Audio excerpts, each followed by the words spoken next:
Matt Zahn here with Chris Widlic, sports anchor from CBS 4 in Indianapolis. Of course, the Bears today hiring Matt Eberflus as their new head coach. He served in Indianapolis as the defense coordinator these past 4 years. I guess, first of all, Chris, what can you tell us about our new head coach? Well, I think the Colts are going to miss him. I can tell you that for sure. Their defense has been solid, top 10 in almost every category since he joined the team. And I think what was interesting is the way he was hired. He was brought in when Josh McDaniels was set to take the head coaching job for the Colts, and then he backed out.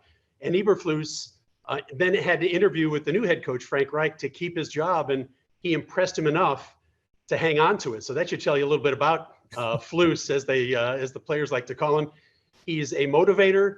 He's a good leader. He's very soft-spoken. I think that might change being a head coach on the sidelines, but he gets his players to give 100%. I think that's the most important thing. What can you tell us about him as a person? What do you know about him that maybe we haven't seen in the statistics?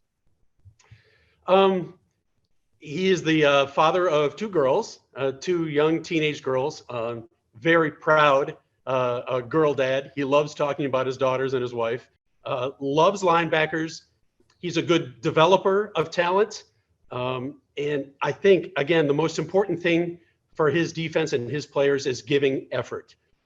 They're one of the least penalized defenses in the NFL. They're great tacklers. They love stripping the ball, taking the ball away. So this defense is very, very hungry, very aggressive, and he tends to motivate, as I said before. He's a good one. What is it about his defenses that you think makes them so good at taking the ball away? What is it that he does? Well, we all know what Peanut Tillman came up with the strip sack there with the Bears. They love doing the same thing here. Darius Leonard was among the NFL leaders in stripping the ball and creating fumbles and creating turnovers. He pushes that hard.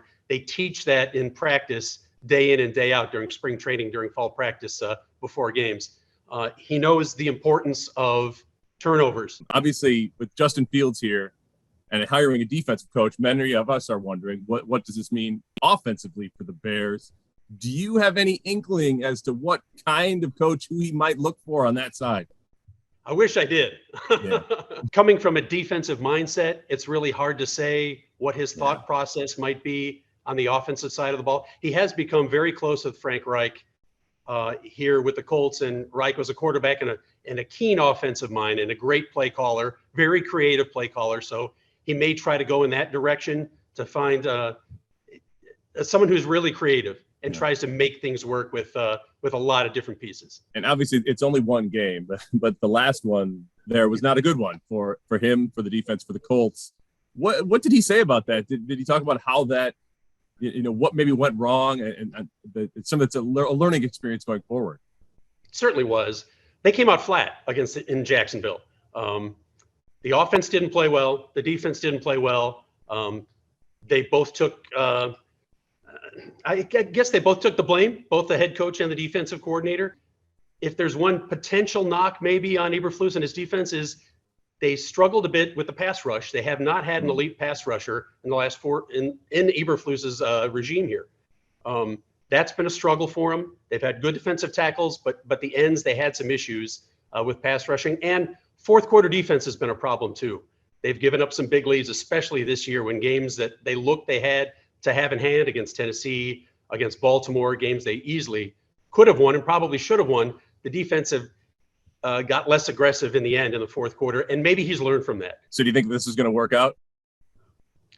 Well, you can hope so. I mean, I know the Bears seem to hire first-time head coaches. You never know with a guy that doesn't have any head coaching experience. I think he's got the cool, calm, collected mindset to be a good head coach and not get too emotional when it comes to making decisions and being on the sidelines, because we saw very little emotion out of him. I know on the sidelines, certainly. During practice, he was pretty fiery. I mentioned he's a good motivator. He didn't see that much when he's calling a game defensively. He really didn't get too physically involved.